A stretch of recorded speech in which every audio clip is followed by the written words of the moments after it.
Mommy, look! A dolphin! Oh, wow, darling, isn't it beautiful? Yes, Mommy. It was a perfect day, and I was having a blast. I watched the dolphins splash in the ocean, and I felt extremely happy. I was only a kid. I think I was 6 years old, but I remember that day like it was yesterday. My mom, dad, and older brother had decided to go sailing that morning. We lived near the sea, and it was something we did at least once a month. I ran up and down because it was the first time I'd actually seen dolphins. Stop doing that on the boat. It's not safe. Before I continue my story, please consider liking my video and subscribing to the channel. And don't forget to hit that notification bell too. Addison, stop! My dad shouted again, but it was too late. I tripped and I fell overboard. I could hear my parents screaming on the boat, but something very strange happened. I opened my eyes and I could see clearly. It was magical down there. Fish, coral, shiny stones, and all sorts of creatures. And then I felt something grab my hand and drag me deeper and deeper into the ocean. When it let go, I looked around. There were 3 huge octopuses just staring at me. This is gonna sound weird, but I assure you it's 100% true. Hi! One of them said. You can talk? I answered, surprised that I could speak too. And I could breathe. Yes, anyway, nice to meet you. My name is Frederick. What were you all doing on that big fish up there? It's not a fish. It's a boat. And how did you end up with such a human name? My dad named me that. Well, I'm going to bite your head now. He said. And then the thing bit me on the head. I didn't even know octopuses could bite. But then again, I was 6. I didn't exactly know much. Ouch! What did you do that for? You'll see. Then I felt something else grabbing me and pulling me to the shore. What was this? Was I dreaming? Addison! Addison! I heard my dad scream. I opened my eyes and he was dripping wet. Oh, thank goodness you're okay. You were down there for a really long time. When I finally found you, you were just staring at some seaweed. Why? I wasn't staring at seaweed. There were these 3 octopuses and one of them was talking to me. Then one of them bit me on the head. Yes, okay. Clearly you're not okay. We'll go home and take you to the hospital tomorrow. Suddenly I remembered the pain and I started crying. But my tears didn't feel like they usually did. They were really cold and heavy. And then I heard it. Clink, clink, clink. I looked around and I saw little gold coins. You're crying money, Addison. My mom screamed. But how is this possible? This isn't normal. What's going on? My dad said. My brother was jumping up and down. It was just total chaos. I pinched myself many times hoping to wake up from this weird dream, but there was no hope.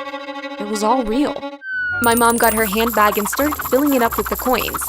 I continued crying because I was really confused about what was happening to me.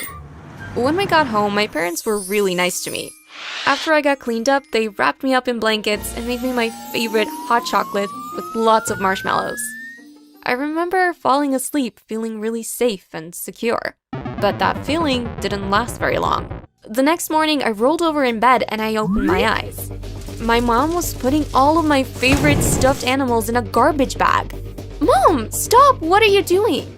I'm going to set them on fire. No! I screamed and then I started crying. And of course, I was still crying money instead of tears. I can't even begin to explain how uncomfortable that was. Hey, honey, she's still crying money. My mom shouted and my dad came in with a bag to collect the coins. At that point, I realized that my parents were making me cry on purpose. So, of course, that made me cry even more. Why would they do that to me? My own parents! Okay, you can stop now. You have to get ready for school. I went to school angrier than I'd ever been in my life, and I came home even more miserable. I went up to my room to play with my hamster Buttercup, but his cage was open and he wasn't there. Mom? Dad? Where's Buttercup? I shouted. My mom came straight up to my room. Well, a neighbor's cat came wandering in here earlier, so I decided to give her a snack. You fed Buttercup to the neighbor's cat? I felt heartbroken. I loved that hamster more than anything else in the world. I cried so much I felt like I could never stop. And both my mom and dad came to collect the money again. My parents would do horrible stuff like this to me at least twice a week. Eventually, I reached a point where I'd been so hurt by them that it was really hard for me to feel emotions and even harder for me to cry. In the past, they'd grounded me for no reason, forgotten my birthday, given me no Christmas presents, and they always fed me the most disgusting food ever. Like, can you imagine being forced to eat 2-week-old food? When I refused it, I'd become so hungry that, yep, you guessed it, I'd start crying. There was nothing my awful parents wouldn't do. There's even a time my mom came to my school dressed in a hideous outfit just to embarrass me. I had to wait until we got back to the car to start crying. And, of course, my parents were becoming richer and richer. But they'd only spend that money on themselves. My dad bought 2 new expensive cars, and my mom had all the latest designer outfits, bags, and shoes. My brother got lots of presents too. They were flaunting their money so much that all of their friends thought they'd received promotions. And you know what? They bought me nothing. It was so unfair. So when I turned 13, I decided to put my foot down. You all bought me nothing for my birthday again. It's because you're a lousy daughter. Do you think that's going to make me cry? Because it isn't. I'm gonna report you to the police. What are they gonna do? Believe that you cry money? And even if you provided it to them, they'd want to take you away to a lab and study you. You'd be locked up in a little room all alone for the rest of your life.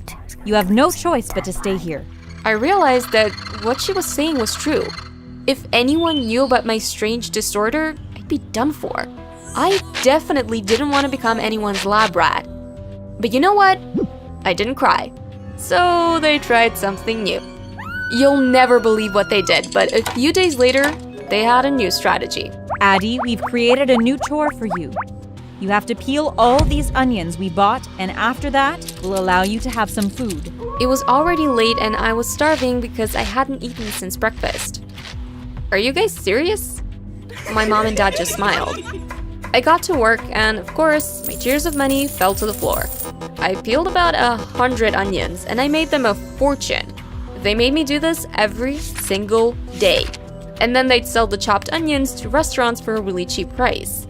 These people thought they were getting a good deal, but the truth is, my parents had already made their fortune from my tears. But how could I put an end to all of this? I decided I'd need to try to find that strange octopus again. It was a scary idea, but I finally developed enough courage to make a plan. I was gonna sneak out at night, go to the harbor, and steal a little boat. I'd try to remember the spot where I fell into the ocean when I was a little girl, and then I'd dive in and ask the creature to take the strange powers back. And then the night arrived and I got to work. I waited until everyone at home was asleep and then I walked to the harbor. The place was isolated, so all I had to do was find a boat. I settled on a little dingy because, well, to be honest, I had no idea how to sail or operate a boat. I got in, untied it, turned on the engine, and sped away. When I think back to this night, I ask myself if I was crazy because I took nothing with me. Not even a backpack with some snacks and water. I was just determined to get rid of this crazy problem, which was causing my parents to make my life hell. After about 15 minutes, I turned off the engine. Do I jump now? I thought. After coming all that way, I totally lost the courage.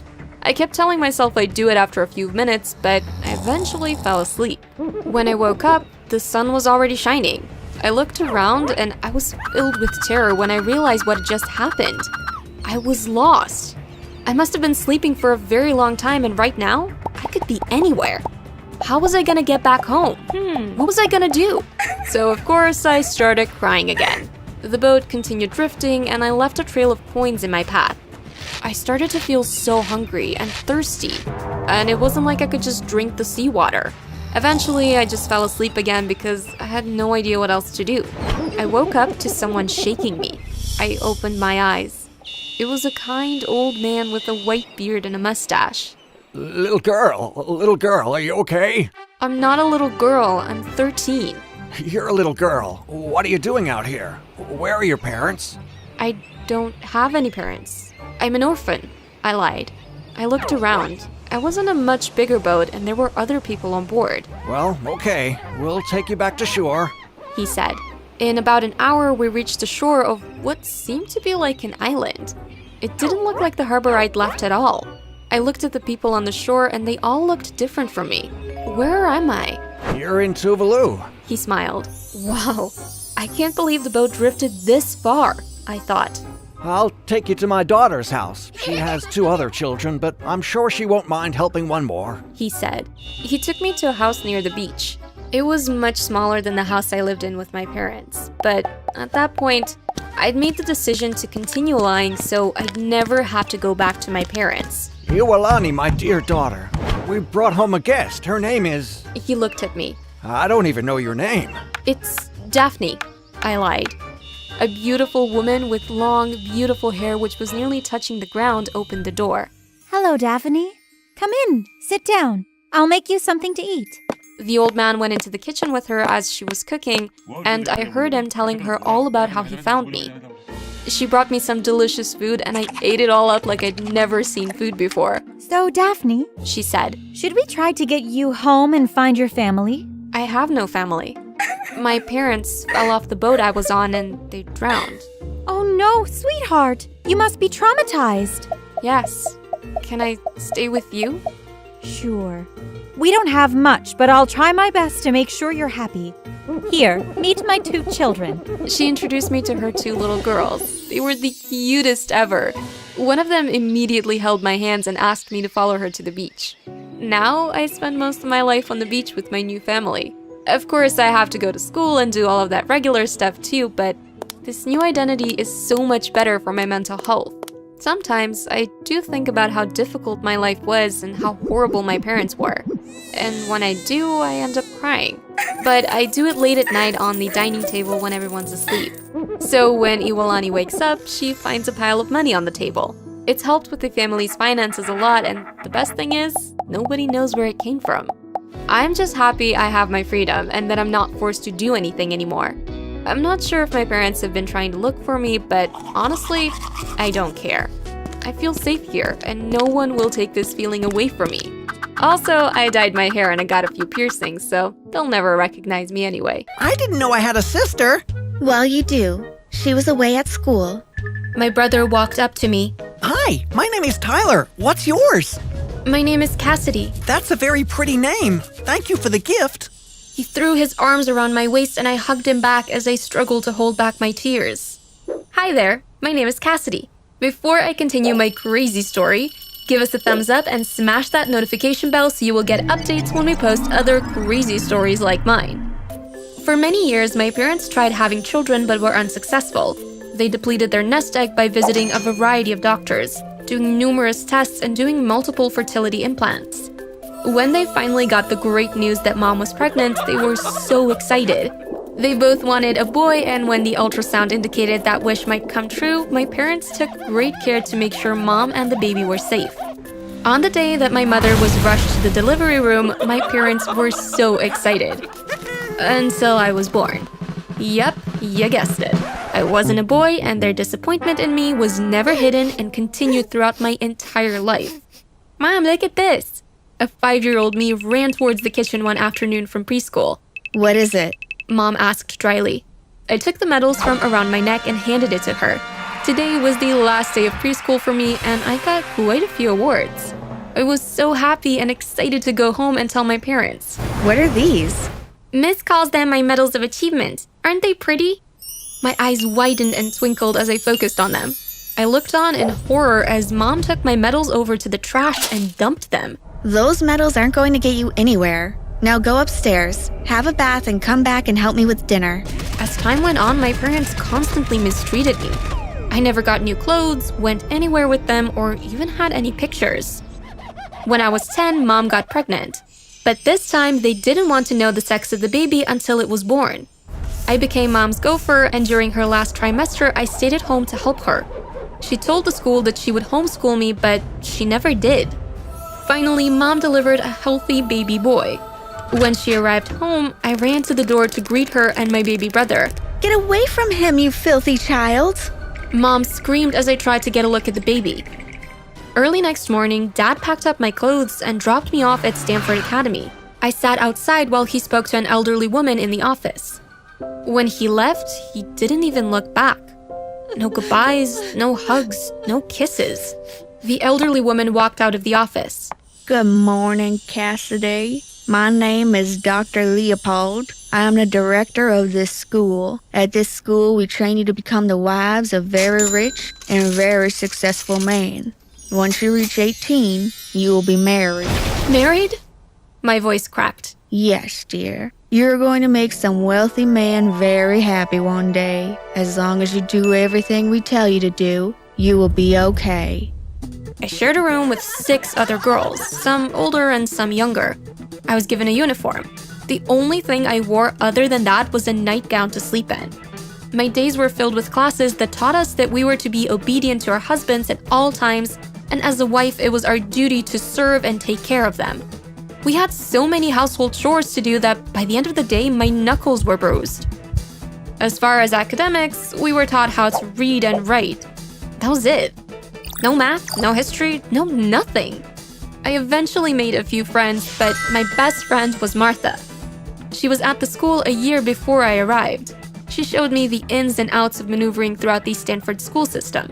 Every day, I wrote a letter to my parents and sent it to Dr. Leopold for her to mail it. But my parents never wrote back. And after the first year, I just stopped writing. Over the years, I saw my friends line up and be chosen by men who looked over 50. Once chosen, she was taken to the office with her intended and Dr. Leopold for a few minutes before she was left with him. About a month after my 18th birthday, Dr. Leopold called me to her office. Upon entering, I saw an older couple sitting opposite Dr. Leopold. "Good day, ma'am. You wanted to see me?" Dr. Leopold nodded at the parents, who stood up and thoroughly inspected me as though I were cattle. It was the most humiliating day of my life. We'll purchase her. I just stood there as they made their transactions. After about 30 minutes, I left with my future in-laws. As I looked back at the school, I knew I would never see those girls again. We boarded a plane and left the country. I was woken up a few hours later and immediately prepared for my wedding. I wore a fancy wedding dress and veil. I didn't know any of the bridesmaids or flower girls.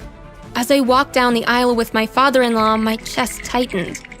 Not one friend or family member of mine was seated in the congregation. This was not how I imagined my wedding day to be. I paused for a moment and my arm was tugged slightly to keep moving, which I did. I reached the altar and my hand was placed into that of the groom. I looked at him shyly from behind my veil. He looked a few years older than me with kind eyes and a sweet smile. During the ceremony, I stood there and thought about how drastically my life was going to change.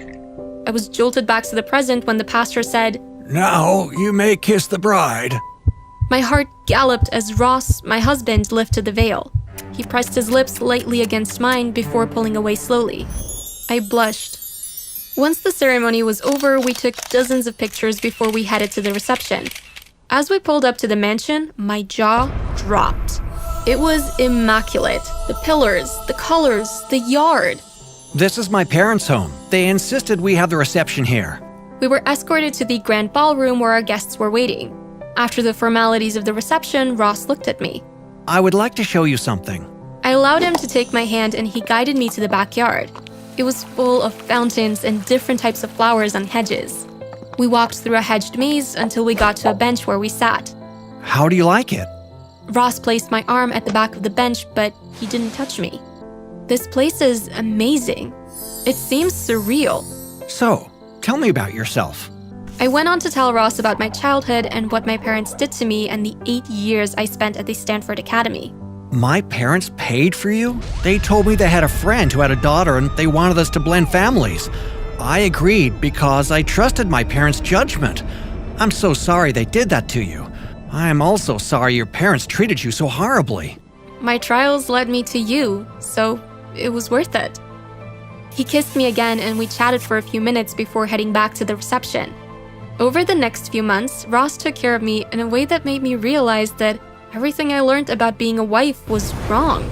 It was hard to unlearn some things, and I'm still unlearning, but Ross is guiding me along.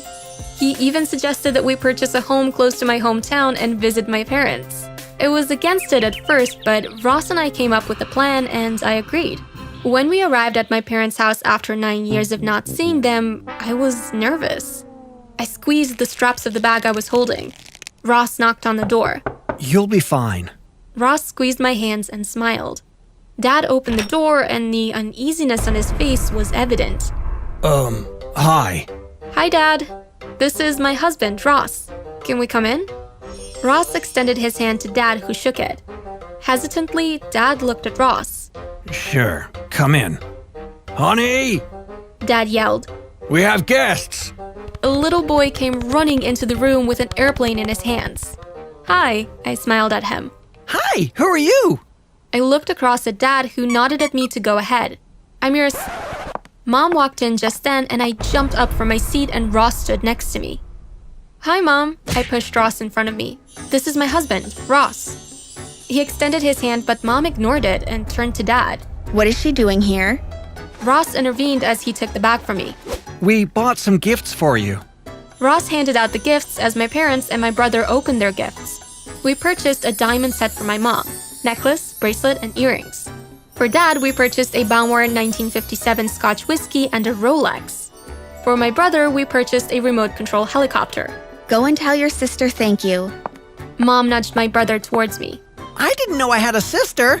Well, you do. She was away at school. My brother walked up to me. Hi, my name is Tyler. What's yours? My name is Cassidy. That's a very pretty name. Thank you for the gift. He threw his arms around my waist and I hugged him back as I struggled to hold back my tears. Honestly, the day went better than I expected. I helped Mom make dinner while Ross, Dad, and Tyler were outside flying the helicopter. As we headed to the door to leave, Mom hugged Ross and me. It was so nice having you here. If you're free next Saturday, maybe we can go out to dinner. Ross and I agreed.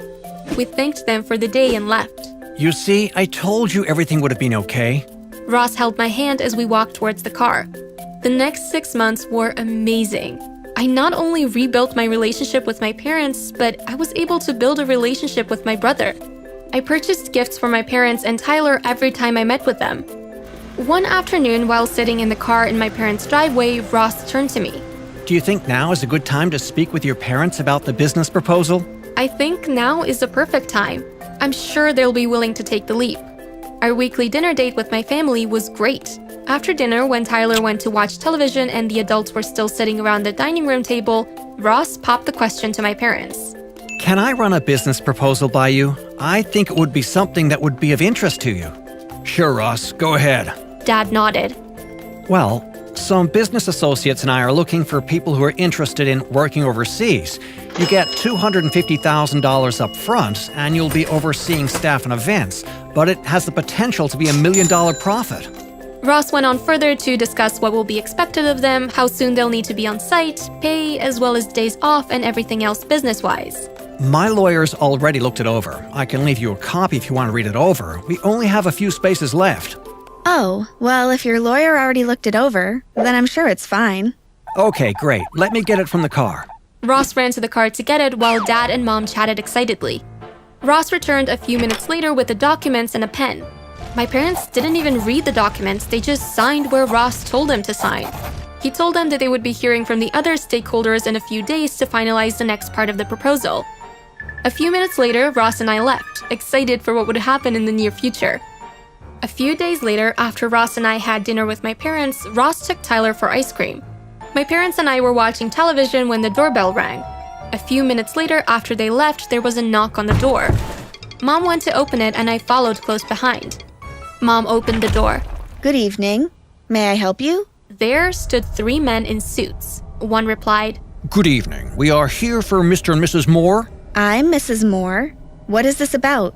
It's about the contract that you signed. Oh, right. You must be the other stakeholders that Ross told us about. Do come in. The 3 men stepped onto the living room and the man asked, Are you and Mr. Moore ready to leave? Sheikh Rashid and Sheikh Salama will be leaving on a trip in 2 weeks. They require all their staff to be on board and trained before they leave. Another man stepped forward. We need to leave now so you can catch a plane to Saudi Arabia so you can meet your new employer. What are you talking about? Dad looked confused. The man pulled out documents from his briefcase and showed them to my parents. Are these your signatures? After inspecting them, they agreed that it was. The man explained that they were now the property of Sheikh Rashid. The 2 other men grabbed Mom and Dad and dragged them outside.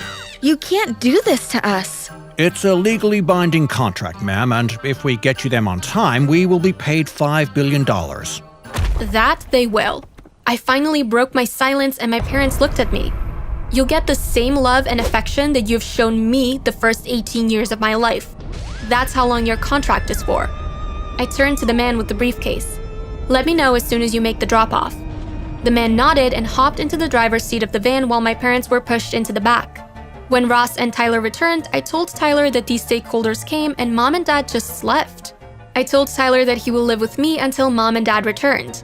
When Tyler ran to his room to pack his bags, Ross pulled me close. See, babe, I told you everything would work out. I nodded, though I still felt a twinge of sadness in that moment. Why couldn't my parents have loved me for me?